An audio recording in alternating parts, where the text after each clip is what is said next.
Retour en France où la ville d'Angoulême a décidé d'interdire les food trucks. Ce sont ces camions-restaurants ambulants qui se multiplient un peu partout en France.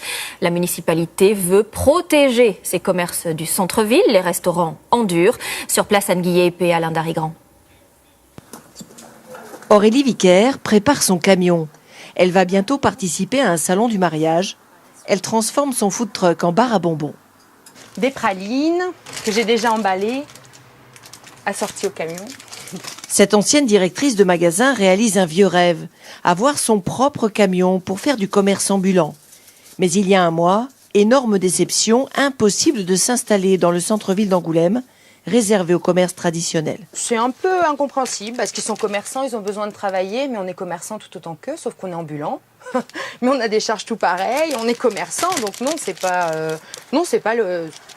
vraiment normal. Le centre-ville inaccessible, Fabrice Robotaro a dû louer un terrain privé dans la banlieue d'Angoulême pour installer son food truck asiatique. C'est en ville qu'il y a du monde, et c'est en ville qu'il y a aussi une demande à mon avis.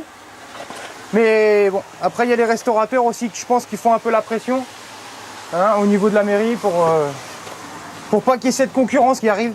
Quand on veut s'installer à une table de restaurant, eh bien, on va dans un restaurant. Quand on veut manger rapidement, on sort du travail, on reprend après, on veut manger vite. C'est pas le même public. Une vision que ne partagent pas du tout les restaurateurs. Il y a déjà une 50aine d'établissements. Pas question de voir arriver de nouveaux concurrents.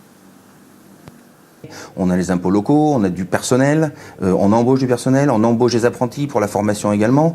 Tout ça fait que bout à bout, on a forcément plus de frais que ce genre de concurrence. La mairie a enregistré une 40aine de demandes d'installation de food trucks l'an dernier, notamment pour des festivals. Sa priorité, éviter la fermeture des restaurants. Si on y amène des commerçants qui ne viennent que spontanément quand il y a des manifestations, ça va poser un vrai déséquilibre. Donc ce qu'on veut, nous, c'est des commerçants qui puissent être présents toute l'année. Avec son food truck Rose Bonbon, Aurélie Vicaire espère animer les fêtes privées, loin des querelles du centre-ville.